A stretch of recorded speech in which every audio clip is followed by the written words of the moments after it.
it seems, because kid had 38 points last night. This was not no fluke, all right? And that was weird English, but it made sense, and he can suck my nuts. What'd you think of Immanuel Quickley, Swaggy's boy? I mean, I went to high school 15 minutes away from him, but Oh, what's up, Thomas? It was beautiful, man. I love every second of it. I'm not a Celtics hater, but it's been cool because it's just another thing we've predicted correctly is Immanuel Quickley. Get this man in these conversations, and it's exactly what's happening right now. So, no Jalen Brunson. I mean, the Knicks they're red hot. Now they're the hottest team in the NBA because Milwaukee lost this weekend, Sacramento lost this weekend. So New York Knicks currently are the best team in the NBA. And Julius Randle back to his All-NBA form. Even RJ Barrett had a good game last night. Both those guys stepped up because they really had to without Jalen Brunson. But the guy on the screen is, in overtime, he's got that limitless motor that just helped propel him. It's a young, hungry basketball team. Mitchell Robinson came back. Nobody knew he came back, but he's back. He's been back. And Josh Hart, they're undefeated since they've acquired Josh Hart. It's just unbelievable. The Knicks are good. Sorry. They're good. Good team. I actually did say the same thing. I made a video last night literally saying the same thing. I was like, did they just not announce that our man Mitchell Robinson was coming back? Because I literally was thinking the same thing. I was like, damn, they really just didn't say anything. They just were like, oh yeah, by the way, guess who's back? Must have been floated like during the All-Star break. They keep all the All-Star break news like hush hush until like the day before everybody returns. Because what's he been back now? 6 games was my guess. Yeah, and I knew that he was. I think it was. But he's making a statement. It just goes to show, yeah, Isaiah Hartenstein and Jericho Sims did an all right job filling in for Mitchell Robinson while he's gone. But you can just tell the difference between Mitchell Robinson and the Jericho Sims / Isaiah Hartenstein rotation. Like Mitchell Robinson, underrated top 10 center in the NBA. He's been back for probably, yeah. He's been back for 6 games now, and it's just Mr. Efficiency Monster. Just one bad game against Miami. Yeah, and yeah, he's Mr. Efficiency. He grabs rebounds, putbacks, and blocks. That's his job. That's what they paid him for, and he is very good at that. What do you think Immanuel Quickley? Okay, do you think Immanuel Quickley is this team's X factor? He's averaging like 20-something points since the All-Star break. And do you think the Knicks are contenders, or are they in the same boat as the Cavaliers? Oh, that's tough, man. Also, by the way, Mitch Robinson's averaged 4 offensive rebounds the whole year. Immanuel Quickley definitely gives you the type of thing that would help you win a championship. Like almost like that Jordan Poole kind of guy coming off the bench, just giving you buckets. I don't want to say the New York Knicks are definitely like finals contention. I can't say that they're not, though.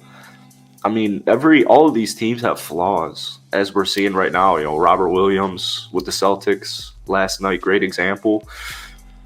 It's just, I don't know, man. I would put them probably on the same boat as Philly right now, as opposed to Cleveland. You're muted. Do you really think they're better than Cleveland? Do you have the Sixers ahead of Right Cleveland? now. Do you have the Sixers? I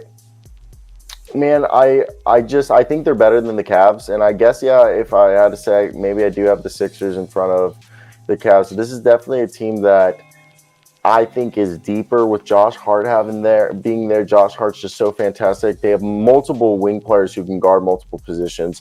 Julius Randle's underrated, his passing ability. Jalen Brunson's playing like a top 5 guard.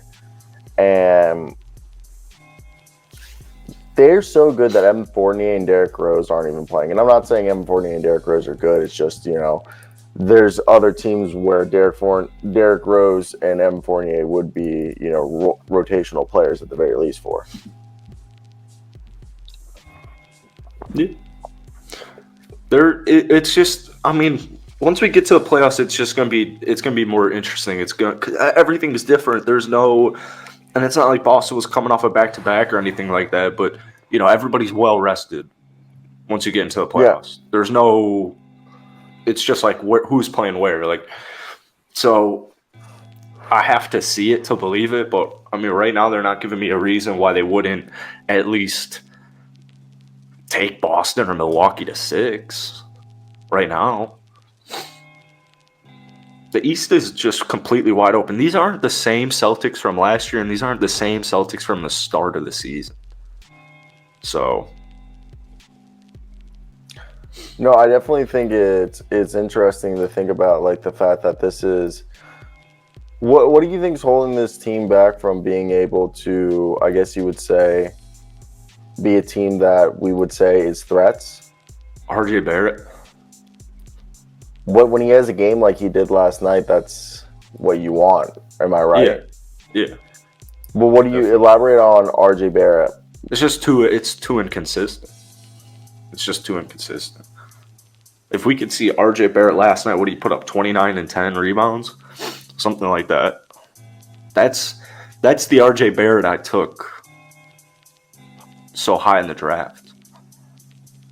No, I agree. Yeah, I think that's definitely something that you got to, like, put in consideration, that when you're looking at a team like the Knicks, can their players show up every night? And RJ Barrett's one of the guys that they need to have him show up every given night. Like, IQ stepping up is also huge. Just imagine a team like Milwaukee guarding him. Drew's going to be on Jalen. And he's going to give it everything he's got. Chris Middleton. Who do you want, Chris Middleton or RJ Barrett? I'm still going to take Chris Middleton. So sometimes you need that third star to really come in and step up. But Immanuel Quickley last night looked like their third star. Immanuel Quickley does look like their third star at times. And he's a phenomenal basketball player who he's just gotten better, and the whole thing was, even with defense, he's been getting better. He's like a fine wine he's a fine wine, getting better with age. So hopefully, with more and more games as we get closer to the playoffs, Immanuel Quickley can be their X factor in there. I mean, 38 points tonight. The guy's freaking phenomenal. Any closing thoughts? Mixtape. Who doesn't love a good rivalry Knicks-Celtics Sunday basketball game heading into the playoffs? Yeah, I know. I don't know how you don't enjoy this. So either way, does the audio sound good on my part? Yeah. Or am I quiet, or am I like perfect volume? It's perfect. Word. So let's move on over and let's talk about Devin Booker and Kevin Durant. All right. The new duo over in Phoenix that one might say could be the best thing since sliced bread. All right. What are your